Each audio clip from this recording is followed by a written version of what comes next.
Bonjour. Dans cette dernière capsule vidéo sur les limites de forme 0 sur 0, je vous présente la technique de simplification de fractions complexes. Donc ça, c'est une technique qu'on utilise lorsque dans notre limite, on a des fractions à plusieurs étages. Et l'idée étant qu'on va ramener, on va simplifier notre expression pour les ramener à deux étages. Donc on va devoir utiliser le principe de mise au même dénominateur et de division de fractions par la multiplication d'une fraction inverse. Donc, si on regarde l'exemple ici qu'on a sous les yeux, on a au numérateur racine de x plus 5 moins 3 sur au dénominateur l'élément ici qui pointe vers la méthode de la simplification de fractions complexes, 1 sur x moins 1 quart. Donc, ici, on va devoir utiliser deux méthodes. Donc, une pour le numérateur parce qu'on a affaire à une racine. Donc, on va devoir réinvestir ce que vous avez vu dans la capsule vidéo précédente sur la technique du conjugué. Et au dénominateur, simplification de fractions complexes, on va devoir essayer de trouver un moyen de faire en sorte que notre expression ne soit plus sous la forme d'une fraction à trois étages. Je vais laisser de côté pour l'instant le numérateur, mais sachez qu'on aurait pu tout faire en simultané. Je vais plutôt me concentrer sur le dénominateur en premier lieu. Alors, mais juste avant, évidemment, il ne faut pas sauter les étapes. La première étape, ce serait de remplacer x par 4 puis de constater si effectivement on a une forme 0 sur 0. Racine de 4 plus 5, 9, 9 moins 3. Racine de 9, 3 moins 3, 0. Et au dénominateur, 0 sur 0. Alors, 1 quart moins 1 quart donne 0. Alors, on a bel et bien une forme indéterminée 0 sur 0.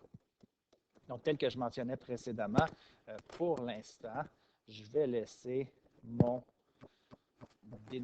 numérateur intact et je vais travailler sur je vais laisser mon numérateur intact et je vais travailler sur mon dénominateur. Alors ici, je vais faire ma soustraction de fractions en mettant le tout sur un dénominateur commun. Donc le dénominateur ici commun de x et de 4, c'est 4 fois x. Alors je dois multiplier par 4 ici en haut et en bas et multiplier par x ici en haut et en bas. Alors ma limite, lorsque x tend vers 4, devient, je ne touche toujours pas à mon numérateur, devient ici 4 moins x sur 4x. Donc, la première chose, la première étape, c'est de prendre notre somme ou notre différence de fraction s'il y a lieu et de la transformer sous la forme d'une fraction unique.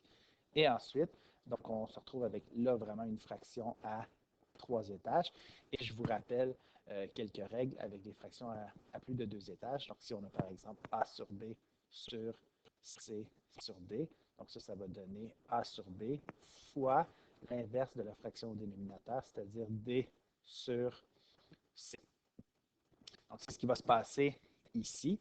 Donc notre fraction, elle est au dénominateur. On n'a pas de fraction au numérateur, mais cette expression-là va demeurer inchangée. Donc la racine de x plus 5 moins 3. On pourrait dire que c'est x plus 5 moins 3 sur 1 si on veut. Fois l'inverse de la fraction au dénominateur, c'est-à-dire 4x sur 4 moins x.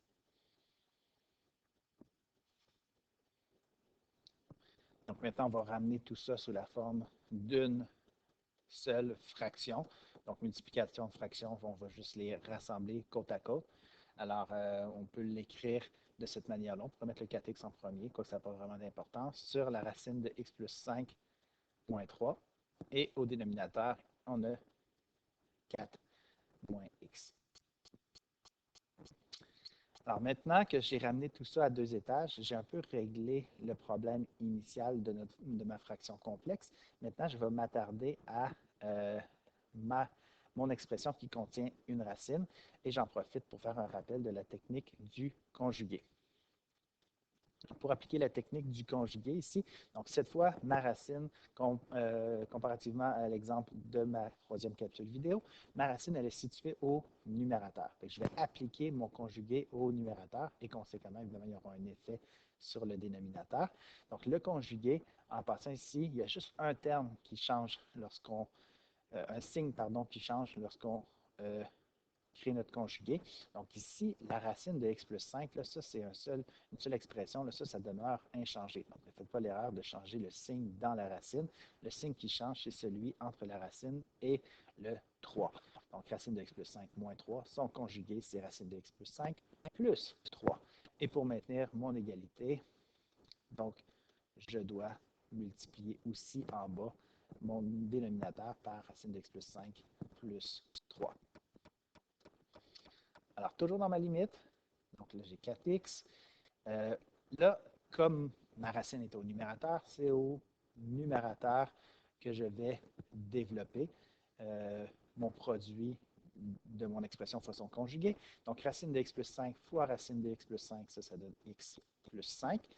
Je peux sauter l'étape des multiplications intermédiaires, sachant très bien qu'elles vont s'éliminer entre elles, mais les étapes, je peux les nommer oralement.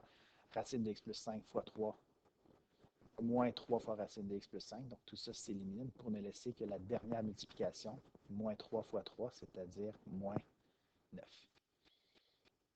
Au dénominateur, j'ai toujours mon facteur 4 moins x. Et là, je vous rappelle, on ne développe pas. Donc, ça, c'est l'expression du conjugué qui est la conséquence du conjugué qu'on a placé au numérateur. On la laisse telle qu'elle. Juste avant de continuer, quelque chose que je n'ai pas fait dès le début, mais que j'avais fait dans mes capsules vidéo précédentes, c'est identifier le facteur responsable de l'indétermination.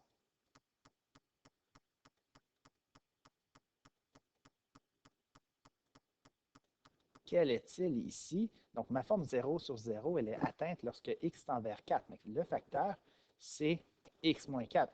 Alors, idéalement, on garde comme objectif pour le milieu de notre démarche de faire apparaître le facteur x moins 4 au numérateur et au dénominateur.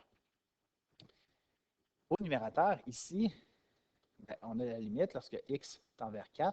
Donc, on a le 4x ici. Ah, là, on réalise que plus 5 moins 9, ça donne notre fameux facteur x moins 4. Alors, il est ici. Au dénominateur, toutefois, on n'a pas le facteur x moins 4, on a plutôt le facteur 4 moins x. 4 moins x, c'est l'opposé de x moins 4. Ce n'est pas le même facteur.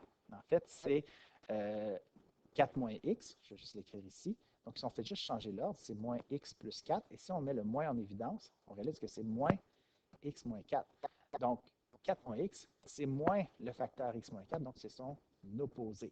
Alors, lorsque justement on se retrouve avec le facteur responsable de l'indétermination, mais sous cette forme-là, sa forme négative, si on veut, ben, on veut passer par l'étape où on va le réécrire sous la forme moins x moins 4.